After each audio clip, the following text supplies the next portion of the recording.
want to start talking to you about fault attacks. Where are they coming from? What can you achieve with them? Some little nice algorithmic and math things about them.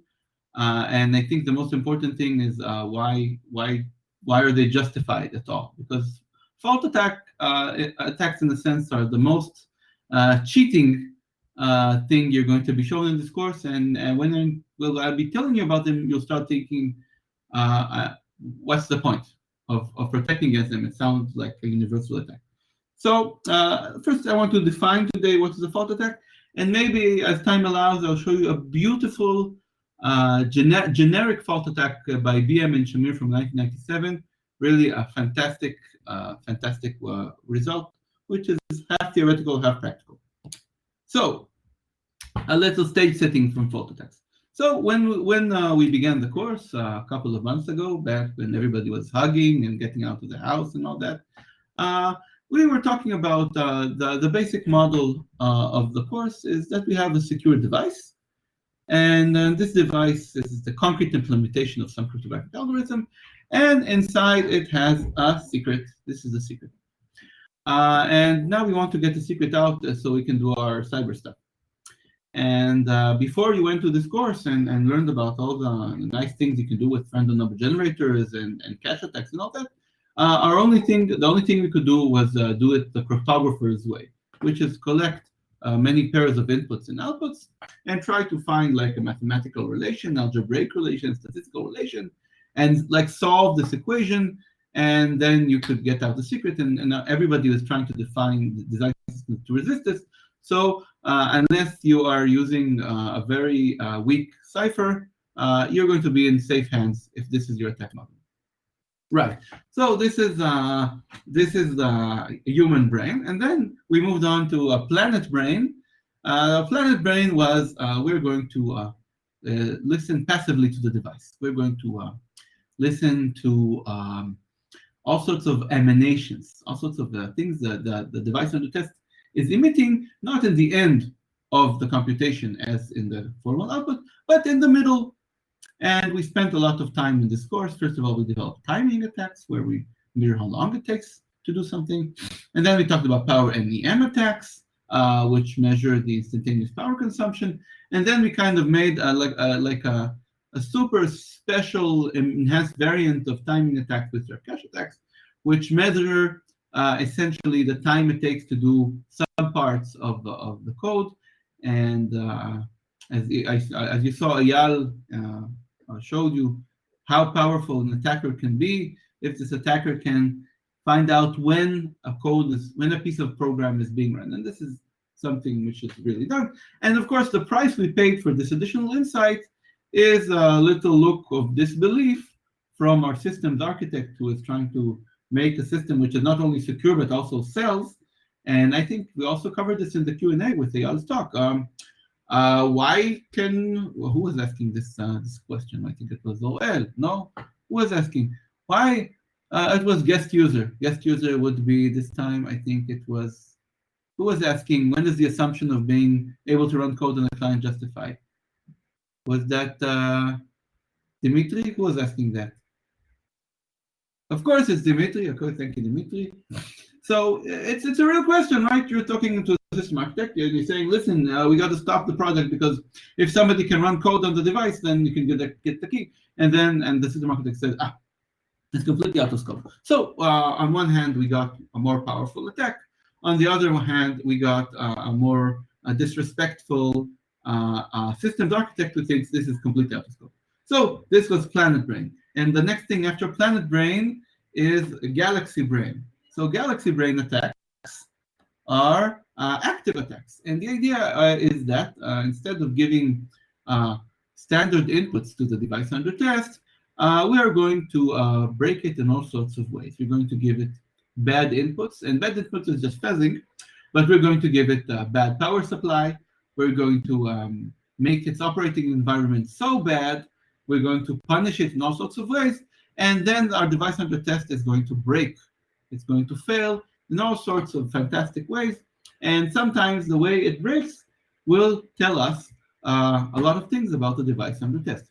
Now, This is stronger in a very strict sense than passive attacks. Why? Because we're not only getting the code inside the program to run, we're getting all sorts of crazy code paths which do not even exist. For example, a for loop, an if statement that takes an else, a while statement. The computer is trying to be stuck, but it's getting unstuck. Errors in tables, which sometimes point to crazy areas in memory. So we're getting more out of our device, and these errors are very helpful for us. And of course, what is the price we pay for this additional strength? What happens to us again? Hmm?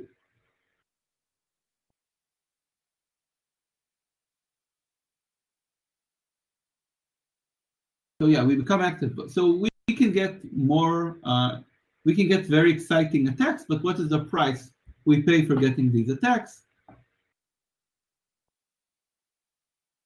The price is, hmm? What is the price? What is the price? The price is okay. The price is the threat model is more constrained, and it means that our systems architect says to us, "Listen, you've completely lost it. I was going to forgive you for saying that somebody can execute code, but now you're saying that somebody can actually induce faults on the device and make it break, and that is completely out of scope. And of course, really, is it? Is it? Well, it's not. We're going to have to wait till next week to find out why it's not. But I can kind of tease it that fault attacks are completely in scope in many, many real cases. Many realistic threat models allow fault attacks. And this is something which is happening. It's like something which is happening right now in research. People are discovering that fault attacks are something you really need to think about in practical implementations. Let's put the device under test in a Faraday cage, and you, together with the device under test in a Faraday cage, we'll talk about all sorts of kinds of fault attacks.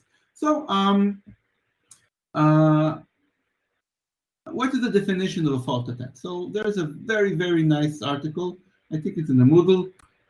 What's nice about this article is its authors have fantastic names. So it's Karaklajic, Schmidt, and Verbauchede. And I dare you to try and find out this paper without looking at the Moodle, trying to find out how to spell the names of these three authors. But it's called the Hardware Designer's Guide to Fault Attacks. Fantastic survey paper. And this is what they define. Let's look at the definition. So a fault attack is an active attack that allows the extraction of secret information from cryptographic devices by breaking those devices. So let's again look a little deeper into this definition. So the first important thing is active. So it's an active attack. It means we're going to not just monitor passively. We're going to do some kind of interaction to the device of the test. We might be very easy to detect, for instance. And the second thing that is interesting here is breaking. So we're going to break the device, and we're going to break it in a creative way, and then we're going to get secrets out of the device. So let's discuss now. Again, I think we talked about this last week, but let's discuss this in this context. But they broke the device. It's broken. What uses the secret information? They broke the device. Oh. And you don't know how to get around the paywall. Okay, so I'll make sure it's on the Moodle. I think the Moodle is not behind the paywall, right? Because you have the secret password. Otherwise, you won't be on this conversation. If it's not on the Moodle, email me and I'll put it on the Moodle. So again, the question. I broke the device. It's broken. So what can I do with the secret information? It's broken. So in what cases is it legitimate? Is this attack worth anything? So can anybody suggest? So one suggestion by Dimitri is a shared secret, what I call a break once, run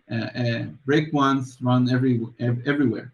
So maybe I have many copies of the device, and they're all using one kind of secret key, and I break this device. I can really smash it and melt it and whatever, but now I get the secret key and I can use it on the other devices. Fantastic. That's one situation. What other situations can you think that are justifying the use of fault attacks, which are destructive attacks?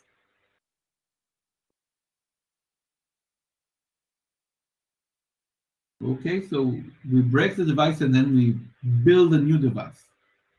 Okay, so we break it so we can reverse engineer it. Fine.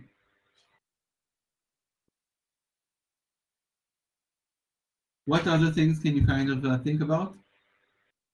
What other situations can you justify fault attacks? So one situation I can suggest is if we do a temporary break. So breaking doesn't have to be, smashing it until it's completely worthless. It could be a small break or a temporary break. We might break just a tiny little element, or we might do something which is reversible, some kind of damage which will go away. And then after the damage has gone away, speed it up a little, or we'll talk about all sorts of ways to damage devices, or at least cause faults in them. And some of these are temporary, so we break the device, uh, we get the secret out, and then the device is healed.